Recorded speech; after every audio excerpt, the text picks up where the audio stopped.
Hey there, cats and kittens, and welcome back to another installment of DC in Depth. Today we're going to be talking about a three-part comic miniseries from 1980 called Crisis on New Genesis. Taken from the pages of Justice League of America, issues 183, 184, and 185 is the story of a triple crossover team-up between the Justice League, the Justice Society, and the New Gods of New Genesis. This video will be focusing on the first part of this story, which is issue 183. So let's get into it. Once a year, there is a gathering of the greatest superheroes from two parallel Earths.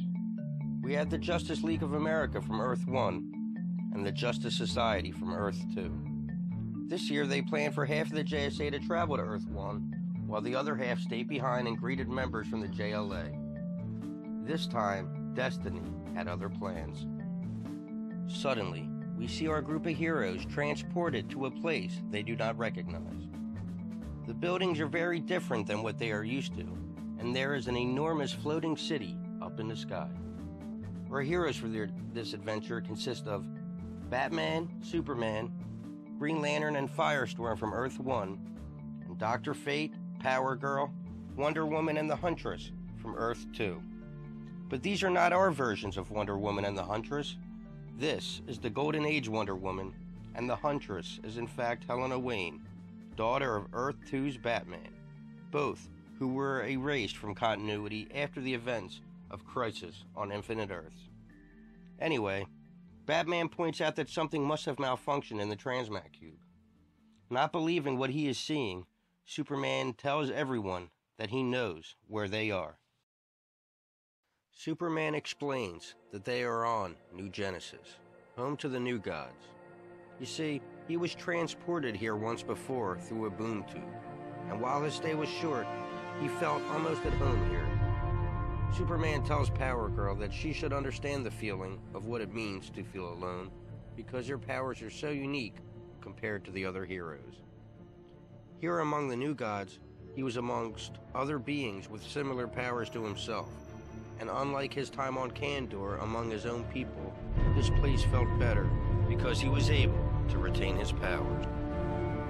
Power Girl asks Superman why he would leave this place at all, but Superman simply replies that we can never escape the responsibilities of our powers to ourselves. Wonder Woman finds the term New Gods odd because she has only ever acknowledged the existence of the gods of Mount Olympus and wonders why these beings are called New Gods. Superman's about to explain when Batman notices that one of them are missing. We then see Firestorm take off to explore the floating city because all that the heroes are doing are talking amongst themselves, and frankly, it's boring the crap out of them. While they are exploring, the Professor and Ronnie bicker amongst themselves. During this, Firestorm notices that the city is completely empty. As he tries to figure out where the people could have gone, he runs into a man that he does not recognize. Firestorm takes flight, calling for the others' help, when he is suddenly struck by an energy beam that brings him crashing back down to the ground. Our heroes hear the plea and take off to see what's the matter. Seconds later, the heroes spot the man over Firestorm and attack. While Dr. Fate tries to question and attack the man at the same time, we learn that the man's name is Orion the Hunter, and he answers to no mortal man. Orion shoots out an energy beam, causing an explosion towards the heroes. Batman and Huntress jump off of Green Lantern's construct, thanking him for the lift, but saying that this is their stop. Needing a diversion, Batman throws tear gas at Orion, causing him to cough repeatedly. Leaving him exposed and disoriented, Superman and Wonder Woman and Dr. Fate all strike a devastating blow, knocking Orion out. As Green Lantern catches Orion with one of his constructs, he asks if they have just won, then why does he feel so lousy? Power Girl, not feeling guilty, says not to feel bad because the altercation was provoked. Dr. Fate argues that they did arrive uninvited to this man's land, but Wonder Woman insists that this can't be the case because someone must have brought them here.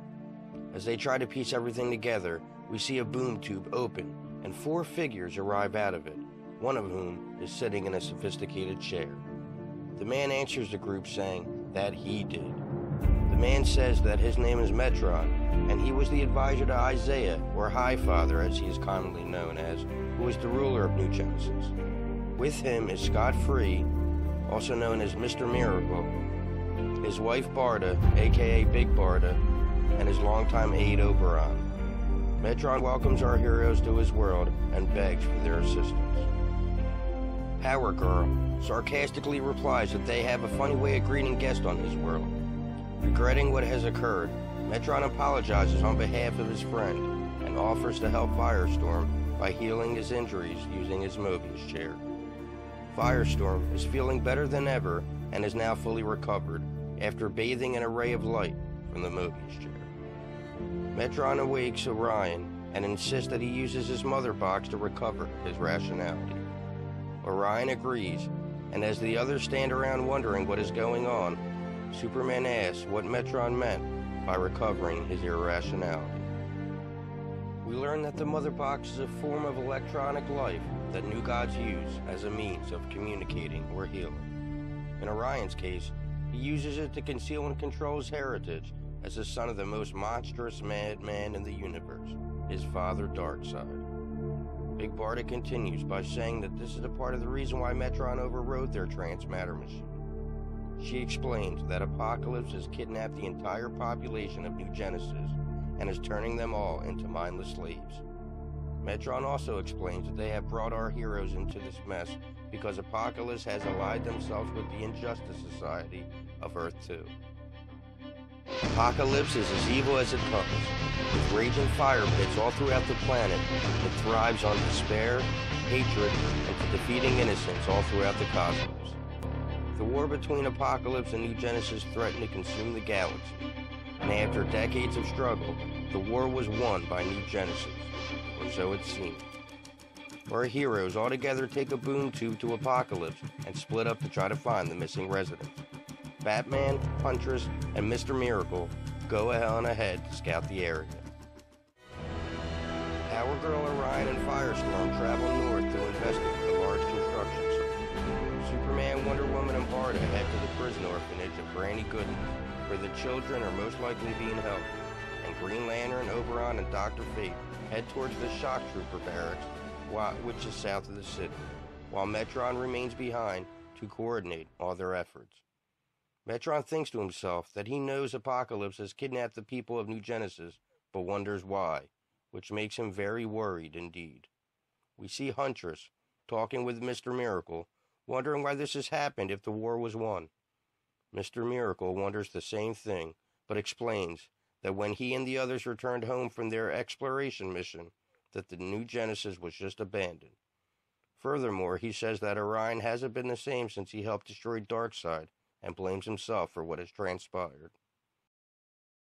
The Huntress asks, why would he feel guilty? And Miracle answers, because Darkseid was Orion's father, and saving the universe or not, he still betrayed his flesh and blood. Batman hears people coming and tells the others to be ready. Our heroes creep up on 3 Apocalyptian soldiers. Huntress throws her version of a batarang and clips one of them in the head, while Batman and Miracle take out the other 2. Their conversation continues, and Huntress understands why Orion would feel guilty, killing his own father and all. But we learn that Orion didn't kill Darkseid directly. You see, Darkseid was trying to pierce the Source Wall, which in the DC universe is what separates realities, to gain ultimate knowledge. Just as Darkseid was about to accomplish his goal, Orion hit him with a blast of Astroforce that repelled Darkseid from the barrier.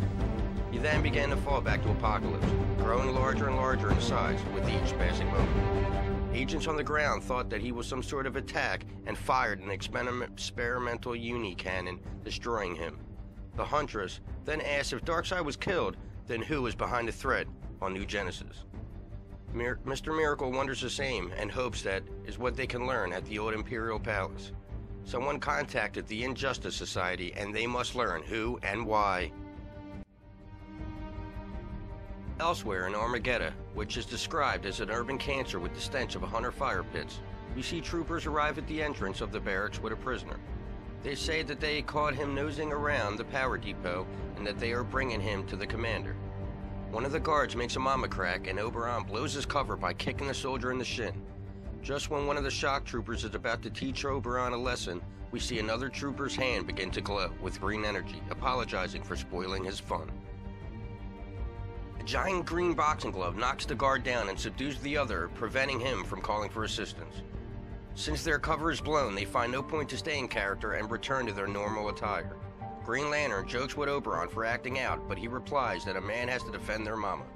Joking aside, Dr. Fate tells them to get back in the game and to concentrate on getting through the gate so they can free the citizens that are being held there. Fate speaks an incantation and blasts open the doors. Lantern and Fate fly in and find Royal Shock Troopers waiting for them. Hal asks Fate if he's even sure that this is the right place, and he answers, not 100%, but this is one out of the 4 locations Metron named, and there's only one way to find out. Green Lantern thinks up a giant saw and opens up the top of one of the barracks, but there are no prisoners to be found. The Royal Guard begins to fire upon them. With another construct, Lantern picks up what he has cut off and smashes it to the ground, putting the enemies out of commission. Dr. Fate tries to locate the captives by reciting a truth-seeking spell and succeeds, making their prison plain to see. With the location, Lantern starts to break through the wall. A weakened Dr. Fate tries to keep the soldiers at bay, but urges Hal to hurry. Seconds later, Green Lantern busts through the wall. Hal thinks to himself that whoever is being held here must be important if they warrant a whole barracks full of guards. Inside is dark, but he can see someone moving around, so he lights up the room so they can see.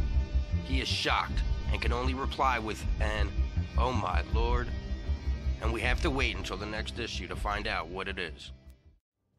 We are now taken to the outside of a Granny Goodness's prison orphanage where Scott Free and Big Barda were raised. Inside, we see the children of New Genesis marching in single file up the stairs.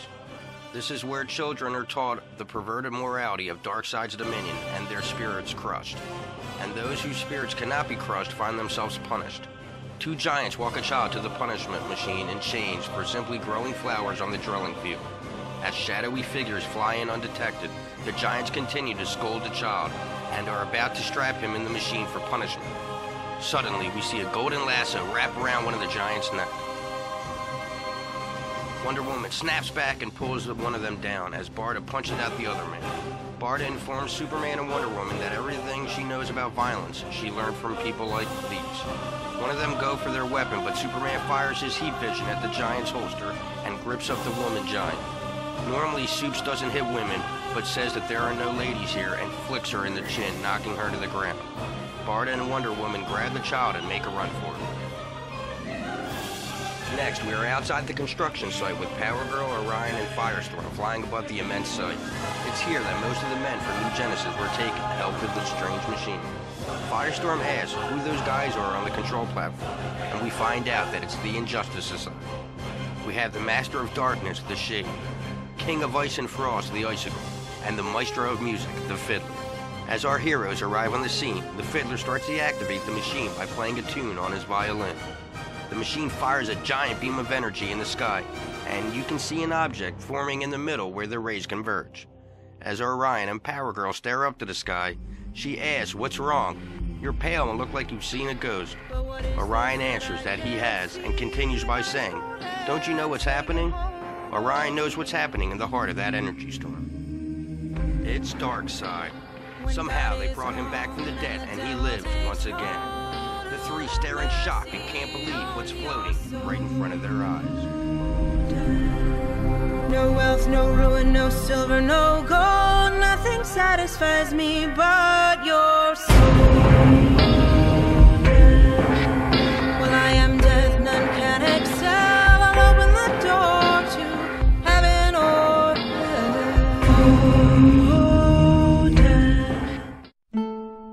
This epic quest will continue in part 2 of this comic miniseries. Alright guys, that's it for now. I hope you enjoyed this installment of DC In Depth, and stay tuned for part 2 of our story coming soon. If you like this video, please give it a like, and for more in-depth videos about DC Comics, hit that subscribe button. Thanks for watching. I'm Zach B, and this has been DC In Depth. They to travel to Earth 1, while the other half stayed behind and greeted members from the JLA. This time, Destiny had other plans. Suddenly, we see our group of heroes transported to a place they do not recognize. The buildings are very different than what they are used to. Issues 183, 184, and 185 is the story of a triple crossover team-up between the Justice League, the Justice Society, and the New Gods of New Genesis. This video will be focusing on the first part of this story, which is issue.